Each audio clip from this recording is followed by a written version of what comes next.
I already promised it to my mother and you ruined everything. Fine, then give me the money from the sale.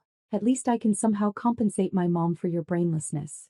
Those were the first words my husband, Caleb, screamed at me that morning. Not a hello. Not a question. Just fury dressed as entitlement. My name is Marissa Lane, I'm 32. And if you think this story is about property, it isn't. It's about value. The kind you can't measure in square footage.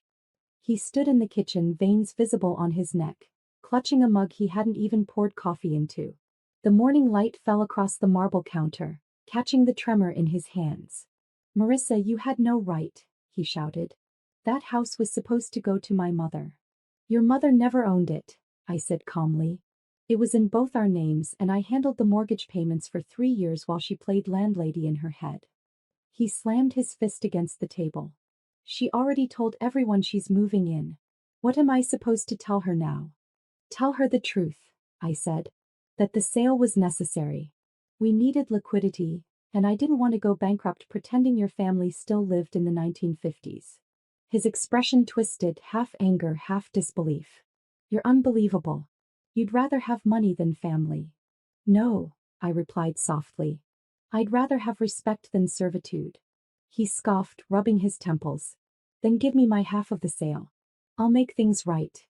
I looked him in the eye, letting the silence stretch between us. You mean the half you already spent? Or the part tied to the bank account I closed last night? His face paled instantly. What did you do? I made sure, I said, my voice steady, that the next mistake you make won't cost me everything. His jaw dropped. You can't. Oh, I already did. He stalked toward me, breath hot, eyes drowning in a panic he tried to disguise as anger. You can't just. Where did the money go? You can't take our home and then hide the cash. I set my mug down with calm. I'd practiced for months. I didn't hide it. I redirected it. Redirected? Redirected where? Don't play games, Marissa. His voice scraped. He thought he could bully confusion into compliance. It wouldn't work. Not anymore.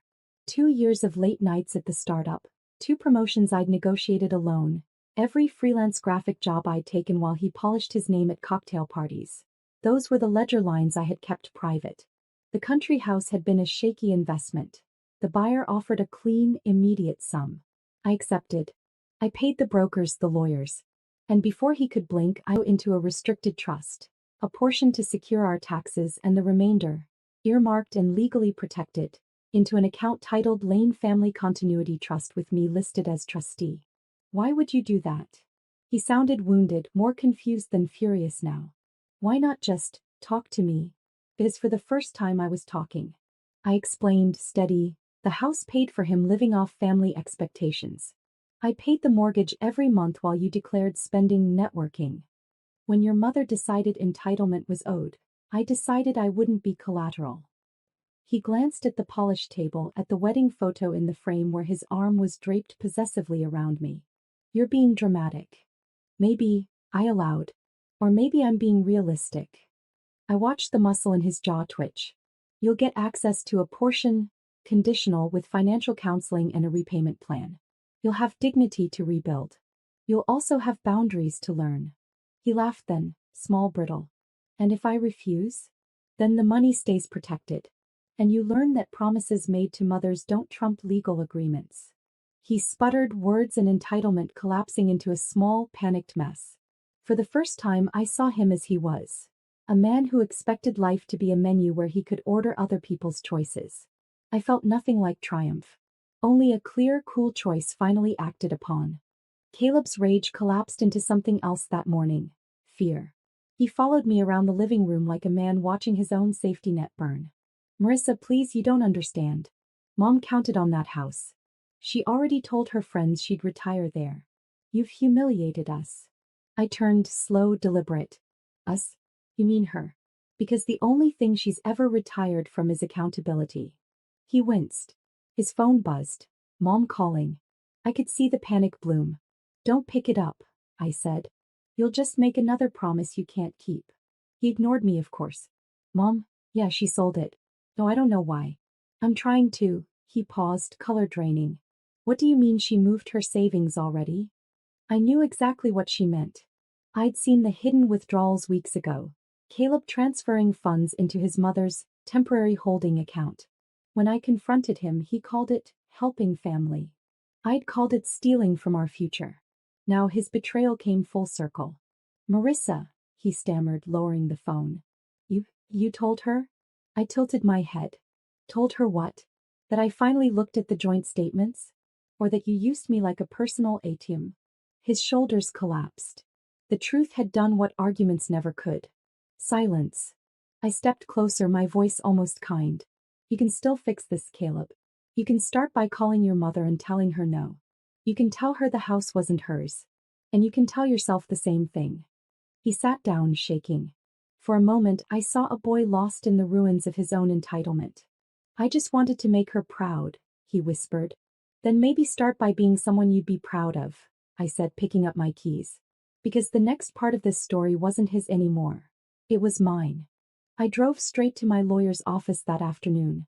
The smell of rain mixed with the faint scent of leather and coffee as I sat across from Ms. Harmon, a woman whose calm made chaos feel small. You did the right thing, she said after reading the documents. You were listed as the primary mortgage payer and joint owner. You had every legal right to sell. Caleb thinks I betrayed him, I murmured. He says I embarrassed his mother. Harmon gave a soft, almost sympathetic smile. His mother's humiliation was self-inflicted. You didn't take her home. You just stopped living in her illusion. I let that sink in. For years, his family had treated me like a guest in my own marriage. Decisions made in group chats I wasn't part of, dinners where they talked over me, endless reminders that he was their golden son. Me. I was lucky. Now I was finally done being lucky. I was done being used. As I left the office, Caleb's name flashed across my phone for the 5th time. I didn't answer. I knew he wasn't calling to apologize, he was calling to negotiate. That night he showed up at my apartment door, drenched from the rain, clutching a crumpled folder. You froze our accounts, he said quietly, his voice trembling. Mom's furious. She says we're finished. I leaned against the doorway. You're finished, Caleb. You, her, and the house you all thought you owned. He swallowed, eyes glistening. Where am I supposed to go? The same place I had to, I said. Forward. As the door closed between us, I felt something shift. Not victory, but peace. The kind that comes when a woman finally stops apologizing for saving herself. Days bled into one another after Caleb left. The silence in the apartment was thick but not heavy. A kind of silence that hummed with relief instead of loneliness. For the first time in years, I could hear myself think. Then on Friday morning, a letter slid under my door. The envelope bore his mother's perfect cursive. Inside, a single handwritten note. You've ruined my son's life. You took everything he had, and for what? Money. You'll regret this. I traced the last sentence with my thumb, feeling nothing but pity. Her threats had lost their power. Paper couldn't hurt anymore. That afternoon, Miss Harmon called. Marissa, you should know. Caleb's mother tried to contest the sale. I blinked. On what grounds? She's claiming emotional distress and implied ownership. But she has no documentation. And your financial records are airtight. Of course they were. I'd made sure of that. For every receipt, every tax form, every proof of payment, my name stood alone. By the weekend, the story reached his extended family. Cousins called. One even texted, "You didn't have to go that far." I didn't reply. The truth didn't need a defense. Instead, I poured myself a cup of tea and sat by the window, watching the rain beat against the glass. The city lights blurred, shimmering like quiet applause. On my desk lay a folder labeled Future Projects. Not revenge, rebuilding. I'd already applied for a grant to open a community co-op in the neighborhood where I grew up. A space for women rebuilding after financial manipulation. This time my energy would create growth, not rescue. And for every woman who ever signed something she didn't fully read, I wanted to be the reminder. You can rewrite the ending. That night, when my phone buzzed with Caleb's message, "Can we talk?" I typed back 2 words. Through lawyers. Monday morning brought the expected storm. The police report, the attempted lawsuit, the desperate PR play. Caleb's mother posted online that I stole their family field. But within hours, the truth began surfacing. Public records confirmed the house deed had my name only. Screenshots of her bragging about finally getting my son's house back started circulating in local groups. Karma didn't knock. It kicked the door open. Miss Harmon called me again that evening. "They're withdrawing the complaint," she said, sounding almost impressed. "Apparently, someone leaked proof that Caleb forged your signature on a loan application last year. They don't want this going public." The air left my lungs slowly.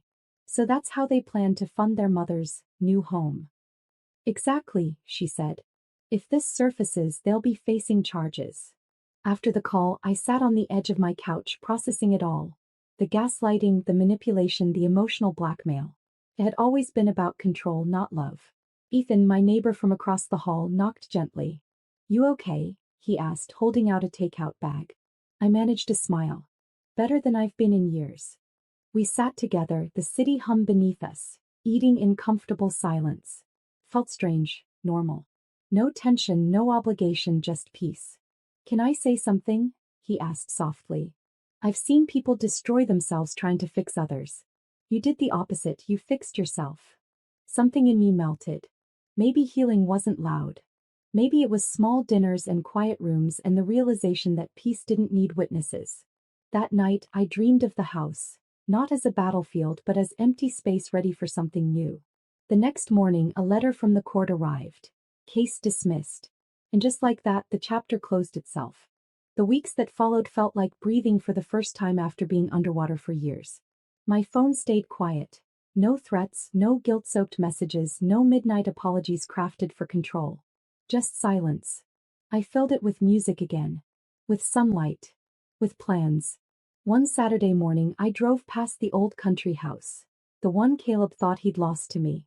The for sale sign had been replaced by new owners repainting the porch. A young couple laughed as they carried in boxes. Their joy didn't sting, it soothed. That place no longer held me hostage. Later, Miss Harmon called one last time.